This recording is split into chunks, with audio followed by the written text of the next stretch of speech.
The earth moved on January 12, 2010, devastating Haiti, claiming the lives of nearly 250,000 people, rendering millions wounded and homeless as hopes and dreams were shattered. Governments and organizations worldwide responded immediately, sending medical teams into the chaos. Amongst them was the Magen David Adom, Tel HaShomer Hospital, and JDC joint team. After their initial response, assessments made by the team following the most urgent needs concluded that the best way to provide long-term relief is by providing rehabilitation services to the victim of the quake with artificial limb fittings and physiotherapy. These services were not available in Haiti and desperately needed. A rehabilitation clinic and lab were built and began operations in April 2010, only 3 months after the quake. Israeli doctors and physiotherapists were sent to Haiti to work with patients and to train local staff.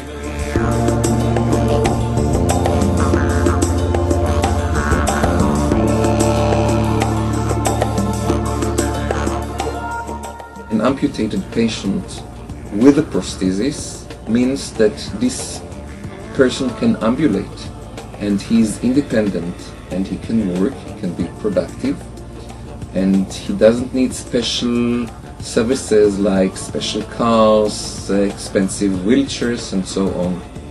So of course the idea was to supply prosthesis for the amputated people and to teach them how to use these prosthesis. We asked ourselves, are there people in Haiti that specialize in rehabilitation, the local people? Do they have such a profession medically? Do they have physicians? Do they have physiotherapists? Do they have occupational therapists, prosthesis technicians and so on? We couldn't get any answers, so we decided that we have to go there to make an assessment, to make a program, to define the goals and to come back and try to give them a hand. A year after the quake, some 1,000 patients have already received treatments in the clinic, and 100 have been fitted with artificial limbs in the lab. Rachel and Galit, 2 Israeli physiotherapists, arrive in Haiti to take a part in the staff training program. As they begin their work and training routine in the clinic, Rachel is in for a surprise. As part of the project, 2 young Haitians were flown to Israel for extensive operations. One of them, 28-year-old George, was treated there by Rachel as part of a therapy. Now she meets him in the clinic in Port-au-Prince. George is 28 years old, and by chance the hotel manager introduced him to us and he said, this guy is the same age as my son and he was his best friend. And I feel kind of guilty that my son was not injured and George is amputated, he is very disabled and his profession is dance. He's a dancer. So we called George and I noticed that he had an amputation below his knee. However, his other leg was severely affected. He had deep wounds that made contractures, so he had very reduced mobility in his toes and ankle on the sound leg. This was not enough, but he had a crush injury on his left hand, meaning he couldn't move his fingers and his wrist, which makes it very difficult not only to dance but even to walk. So we took George as a challenge. Unfortunately, the conditions in the operating theaters in Haiti didn't enable us to operate on him there. So we brought him to Israel. While the process of rehabilitation in Israel, he started to walk much better, and we paid attention to the quality of walking, and we started to negotiate dancing.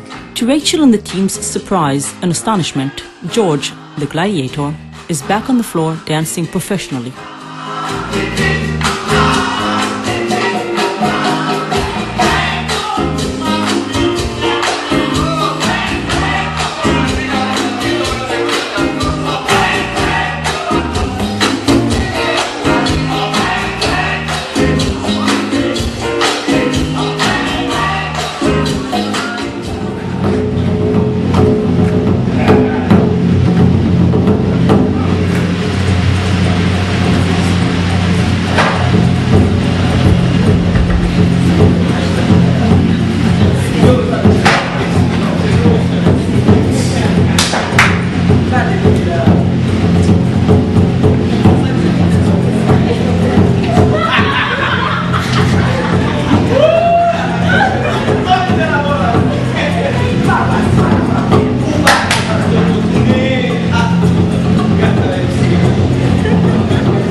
Riviera, back to the throne.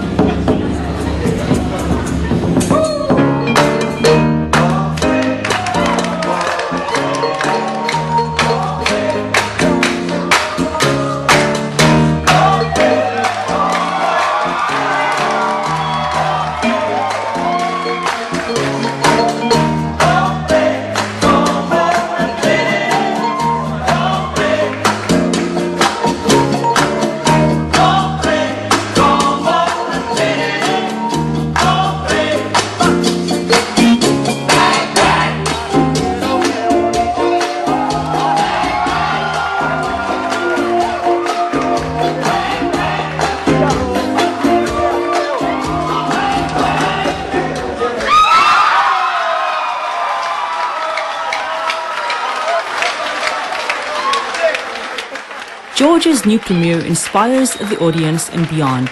George and Rachel are invited to visit Prime Minister Jean-Max Belrive and tell him about the joint Israeli-Haitian rehabilitation project.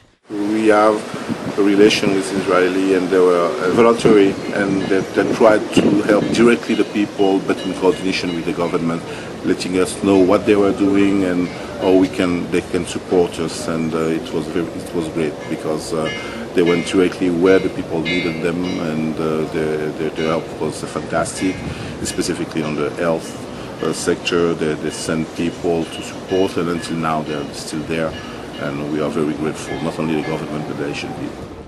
Are we really making a change in Haiti? I think that everyone who saves one soul is as if he's saving the whole world is relatively true. We are not going to change the fate of Haiti. Everyone that we change his fate is something for us.